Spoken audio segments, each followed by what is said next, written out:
¿Cómo estáis, hermanos?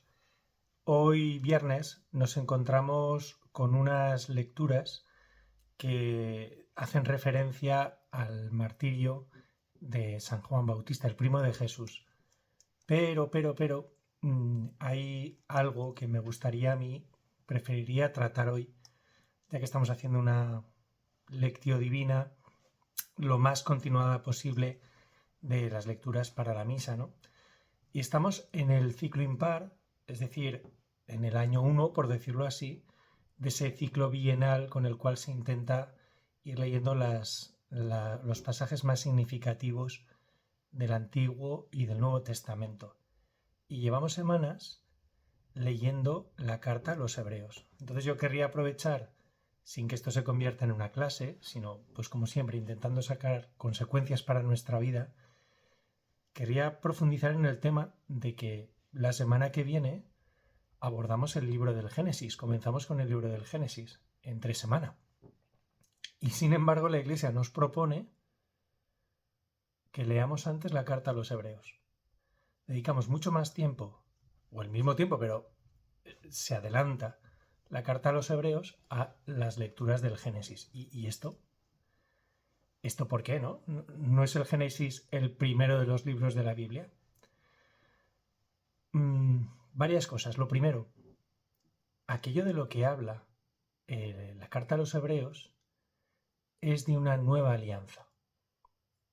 Por decirlo así, de una nueva creación que la Iglesia nos invita a prestarle atención con la venida del Hijo, con su sacrificio en cruz y con todo lo que supone su resurrección y la puesta en marcha de esa civilización del amor, de esa vida conforme a la resurrección que nos propone a todos, ¿no? En la carta a los hebreos, que no es como tal una carta, sino más bien como una homilía, ¿no? Que intenta mover el corazón, es decir, exhortar, mover desde dentro hacia la verdad revelada en Cristo, ¿no? Y depositada en la Iglesia. En esta carta está muy claro cuál es el destinatario. Y el destinatario es alguien que echa de menos, los hebreos, muchos aspectos de su religión.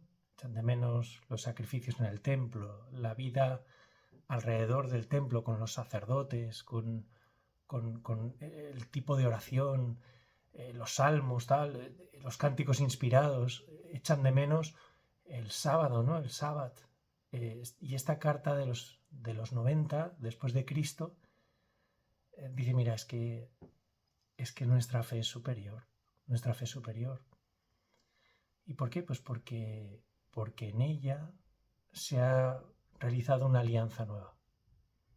¿Qué es una alianza? Una alianza es un puente. ¿Y a mí qué me interesa de un puente? Te puedes fijar en muchos aspectos, ¿no? En los materiales. Ay, me encantan los adornos, ¿no? En todos los cambios que va experimentando esa construcción conforme se va moviendo el sol, ¿no? Y entonces, pues esa tridimensionalidad pues, se manifiesta de distintas maneras, es asombroso, ¿no? Eh, pero en realidad lo que nos interesa de un puente, por evocador que sea un puente roto, es que me lleve de un sitio a otro. Y no solo de punto A a punto B, sino que lo pueda transitar y volver de punto B a punto A, ¿no? Por ese lugar limítrofe, ese umbral entre la vida y la muerte, que es cruzar un puente. Y lo que viene a decir la carta a los hebreos es que hay una nueva alianza. Hay un nuevo puente en la carne del Hijo. Y por impresionantes e increíbles que sean los ejemplos de los profetas, de nuestros padres en la fe, aquí hay un Hijo del que estaban hablando en misterio, ¿no? Y no nos hemos acercado, como sucede en el monte Sión, ¿no? A esa revelación de la ley en tablas de piedra, en medio de nubarrones, de tal, sino que nos hemos acercado a una alianza totalmente nueva, ¿no? Eficaz, que conduce al cielo. A mí lo que me interesa es si mi fe me lleva al cielo de verdad. que es lo que ha venido a manifestar Cristo, y lo que hace posible en una tensión muy grande a alguien que es verdaderamente Dios, y esto la carta a los hebreos lo subraya mucho, pero también parte de esta creación primera, ¿no? que somos los hombres. Y él también lo es, y con su obediencia establece esa alianza. Y esto lo subraya mucho el autor de los hebreos. ¿Por qué? Pues porque está escribiendo a una comunidad que dice, si es que la fe, lo único que nos ha traído la fe en Cristo es persecución. Y hay un bien superior al de conservar esta vida terrena. Incluso al de encontrar un gusto tremendo por una serie de prácticas rituales. Lo que me interesa es que esta vida que vivo sea verdadera, que sirva para algo y que mis ritos sean eficaces. Y te dices que tus ritos no son tuyos. Has contemplado al verdadero altar. Estás incorporado a Cristo, el verdadero templo, y Él es el auténtico sacerdote. Te ofrece que entres a formar parte de sus fatigas, como para ti será la gloria del Hijo, porque vas a estar incorporado al Hijo. Termino, que ya os he robado 6 minutos y medio. Hay una cosa que ayer me llamaba la atención, ¿no? Y por eso, aunque la carta de los hebreos continúa y termina con una serie de consejos muy buenos acerca de intentar ser buenos y nobles en el trato con los demás, en la vida matrimonial, obedeciendo a los dirigentes de las comunidades cristianas, ¿no? Esa obediencia que se va dando por mediaciones y que no es puro despotismo. Sí, todo eso está muy bien. Lo que pasa es que a mí me llamaba la atención cómo ayer jueves, de la cuarta semana del tiempo ordinario, es que cómo se expresaba el autor de la carta a los hebreos. Es que lo tengo aquí abierto por si queremos leerlo juntos. Y entonces os regalo lo último, que para mí es algo que tengo aquí como habitando el corazón, que me llama mucho la atención. Dice: hermanos, a ver si entendéis algo y no os entran ganas de bostezar. Ya me diréis si os entran ganas de bostezar o si estáis en misa y escucháis esto, si conectáis con masa y os ponéis a pensar en la lista de la compra. Vosotros no os habéis acercado a un monte tangible, a un fuego encendido, a densos nubarrones, a la tormenta, al sonido de la trompeta, ni habéis oído aquella voz que el pueblo, al oírla, pidió que no les siguiera hablando, y tan terrible era el espectáculo que Moisés exclamó: estoy temblando de miedo.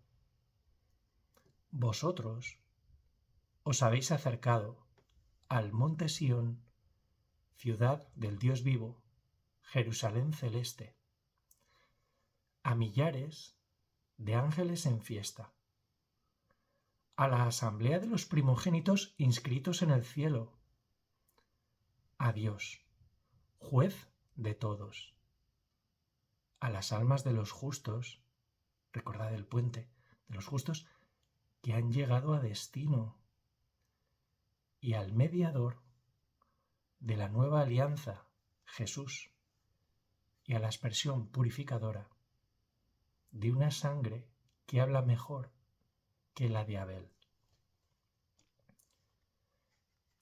El autor de esta carta sabía a quién se dirigía. Y nosotros muchas veces nos despistamos y cuando nos encontramos con un texto difícil no queremos profundizar. Queremos ir, sí, pero dime lo que tengo que hacer. Como el joven rico, ¿no? Dime lo que tengo que hacer para salvarme. Que yo todo eso ya, sí, todo eso ya me lo sé. No, si yo ya...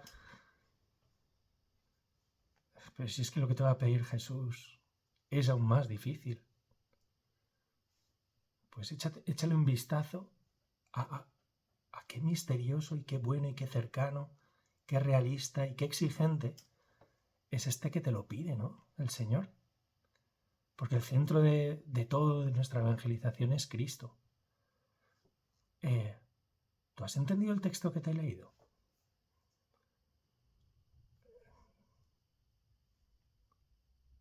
Pues el tema es que aquellos que recibieron esta carta, los hebreos, y que estaban tentados de abandonar la fe por la persecución, encontraron consuelo en estas palabras. Tal era su fe. muestra una alianza nueva en la que todo lo que entre sombras y en figura se había ido manifestando y ellos celebraban con un corazón sincero, ahora encuentra respuesta. Y es una respuesta muy interesante, pues es una respuesta que pone en camino. Conforme le dices que sí, el misterio se hace más grande y más personas y una historia más rica y propuestas intelectualmente y moralmente muchísimo más exigentes comienzan a poblar el corazón, como deseo, como exigencia del corazón que antes no existía, y yo diría incluso que como realización humilde poco a poco por obra de la gracia, ¿no? Bueno, pues que el Señor nos lo conceda. No desgrano la carta a los hebreos, ya ves, pero qué interesante, porque la carta está inspirada, pero se dirige a personas que no van a entender nada si no están también ellos inspirados. Y es que la clave no está en que yo esconda mucho, sino en que muestre la verdad, que suficientemente está escondida. Es que la verdad es una persona. Y esta se va revelando por obra del Espíritu Santo conforme a una economía, conforme quiere. Pues así es en nuestra labor evangelizadora. Lo que recibes gratis, dalo gratis. Pero ten la paciencia de Dios y entra en los tiempos de Dios, porque aquel que te entienda también está siendo inspirado. Dios os bendiga.